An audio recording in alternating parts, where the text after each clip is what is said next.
நமஸ்காரம். நான் உங்கள் ஆன்மீக ஜோதிடர் கார்த்திக். குருச்சந்திரா ஆஸ்ட்ரோ சேனலில் பார்ப்பவர்களுக்கு மிக்க நன்றி. சப்ஸ்கிரைப் பண்ணி பெல் பட்டனை பிரஸ் பண்ணிட்டு பாருங்க. நிறைய ஆன்மீக தகவல்கள், வாழ்க்கையின் முன்னேற்றத்திற்கான தகவல்கள் உங்களுக்கு நிறைய பதிவிடப்படும். பார்த்து தெரிந்து பயன்பெறுங்கள். இன்றைய பதிவு வாஸ்துங்க. இந்த வாஸ்துன்ற விஷயத்தை பத்தி முதல்ல அடிப்படையான ஒரு விஷயங்களை சொல்லிடுறேன், அதை தெரிஞ்சுக்கோங்க. நாம் இந்த பூமியில் வாழும் போது சொர்க்கம் என கூறக்கூடிய ஒரு இடம் எதுன்னு கேட்டீங்கன்னா வீடு தாங்க. அது தொழில்துறையில வேலை இருக்கிறவரா இருக்கட்டும் சரி, கம்பெனியில வேலை செய்யறவரா இருக்கட்டும் சரி, ஒரு சினிமா துறையா இருக்கட்டும், மருத்துவமா இருக்கட்டும், அரசியல், எந்த துறையில இருக்கிறவங்களாகட்டும், அவர்களுக்கு நிம்மதியான ஒரு இடம் அப்படின்னு கேட்டீங்கன்னா வீடு தான். வாழும் போது சொர்க்கம் அப்படின்னு சொல்லக்கூடிய இடம் நம்முடைய வீடு தான். ஏன் அப்படின்னா ஒரு உயிர் உருவாகிறதோ நம்ம வீட்டில தான், ஒரு உயிர் பிரியறதோ நாம் இருக்கும் வீட்டில் தான். இன்றைய காலகட்டத்தில் மருத்துவமனையில அந்த விஷயம் நிறைய நடக்குது. குழந்தை பிறப்பு மருத்துவமனையில தான். ஒரு மனிதனோட இறுதி காலகட்ட இறப்புகள் அதிகமா ஏற்படுவதும் மருத்துவமனையில தான். நான் சொல்ற விஷயம் ஆரம்ப காலகட்டங்களில் ஒரு 40-50 வருஷத்துக்கு முன்னாடி பாத்தீங்கன்னா வீடுகள்ல ஒரு குழந்தை பிறக்கும், வீட்டுல தான் பிறந்திருப்பீங்க. பட் இன்றைய காலகட்ட குழந்தைகள் அதிகபட்சமாக 80% பேர் ஹாஸ்பிட்டல்ல தான் ஜனனிக்கிறாங்க. சரிங்களா? இப்போ நம்ம வாஸ்துனுடைய அடிப்படை விஷயத்தை பார்ப்போம். நாம் இருக்கும் வீடுகளில் நவ கிரகங்கள் ஆட்சி செய்கிறது. இந்த நவ கிரகங்கள் நம்ம வீட்டுல ஆதிக்கம் செலுத்துகிறது. அது எந்தெந்த திசையில் ஆதிக்கம் செலுத்துகிறதுன்னு முதல்ல பார்ப்போம். இந்த போர்டுல பாருங்க, கிழக்கு திசையில் இந்திரன் இருக்கார், சுக்கிரன் ஆதிக்கம் பெறார். மேற்கு திசையில் சனி ஆதிக்கம் பெறார், கூட வருணனும் இருப்பார். தெற்கு திசையில் செவ்வாய் இருப்பார். வடக்கு திசையில் குரு அமர்ந்திருப்பார். தென்மேற்கு திசையில் ராகு அமர்ந்திருப்பார். தென்கிழக்கு திசையில் சந்திரன் அமர்ந்திருப்பார். வடகிழக்கு திசையில் புதன் அமர்ந்திருப்பார். நவ கிரகங்களும் இந்த 8 திக்குகள்ல அமர்ந்திருக்காங்க. இப்பொழுது 12 ராசிக்காரர்களுக்கு பொதுவான நன்மை தரக்கூடிய வாசல் அமைப்பு எதுன்றது தெரிஞ்சு.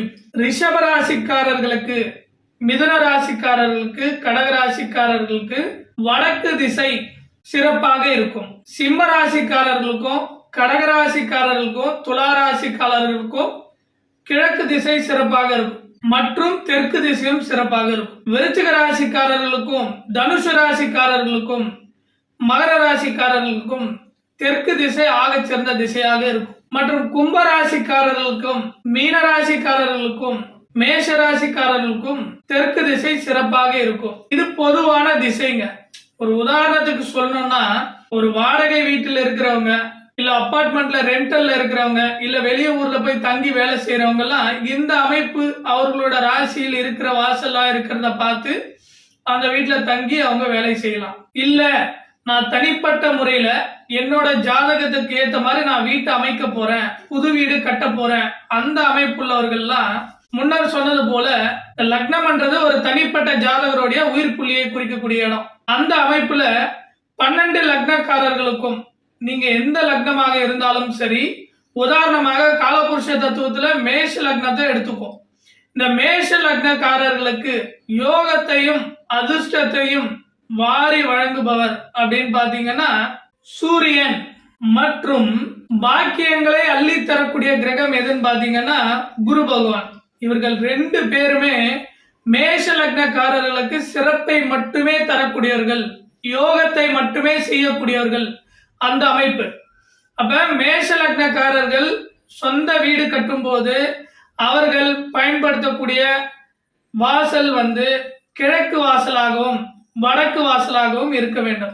மற்றொரு உதாரணம் சொல்லணும்னா, கடக லக்னக்காரர்கள் அவர்களுக்கு யோகத்தை செய்யக்கூடிய கிரகம் எதுன்னு பாத்தீங்கன்னா செவ்வாய், குரு. இவர்களுடைய ஜாதகத்தில் செவ்வாய் எந்த நிலைமையில் உள்ளார், குரு எந்த நிலைமையில் உள்ளார், இவர்கள் இருவரில் யார் நல்ல யோகத்தை தரக்கூடியவர் அப்படின்ட்டு தனிப்பட்ட ஜாதகத்தில் ஆலோசனை பெற்று அவர்கள் வாசற்படி அமைத்துக் கொண்டால் ஆகச் சிறந்ததாக இருக்கும். நல்ல யோகத்தையும் நல்ல அதிர்ஷ்டத்தையும் பெற முடியும் அவங்களால. அப்போ இந்த கடக லக்னக்காரர்கள் தெற்கு வாசல் அவர்களுக்கு சிறப்பாக இருக்கும். மற்றும் வடக்கு வாசல் சிறப்பாக இருக்கும். பொதுவாகவே இந்த கிழக்கு வாசல் வடக்கு வாசல் இந்த ரெண்டு வாசலுமே சிறப்பான ஒரு வாசலுங்க. எதனால அப்படின்னா கிழக்கு வாசல்ல வந்து இந்திரன் அமர்ந்திருப்பார்.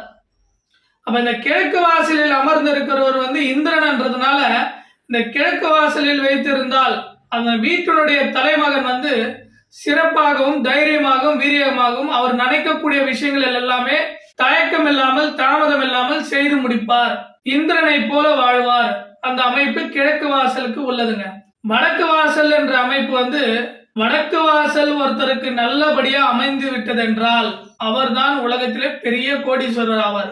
ஏன்னா வடக்கு வாசலில் ஆதிக்கம் செலுத்தக்கூடியவர் வந்து குபேரன். அந்த குபேரன் வந்து வடக்கு வாசல் தான் இருக்கார். சோ அந்த வடக்கு வாசலில் இருக்கும் ஆண்மகன் தலைமகன் அவர்கள் எல்லாமே அவங்க ஒரு அடி எடுத்து வச்சா அவர்களுக்கு 10 அடி குபேரன் கூட வருவார். வடக்கு வாசல் அமைய பெற்றவர்கள் அவங்க ஒரு முயற்சி பண்ணாங்கன்னா அதுக்கு பலித்த மடங்கு 3 மடங்கு கிடைக்கும். 3 மடங்கு கிடைக்கும். அவங்க முயற்சி பண்ணி அந்த வேலையை செய்தால் மட்டுமே போதும். அவர்களுக்கு வெற்றியும் லாபமும் அதிகமாக கிடைக்கும். அதனால வடக்கு வாசல் அமைய பெற்றவர்கள் வாழ்க்கையில சிறப்பா இருப்பாங்க.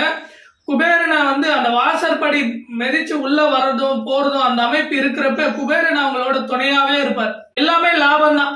அவர்களுக்கெல்லாம் லாபம் அதிகமாகவே இருக்கும் அந்த அமைப்பு.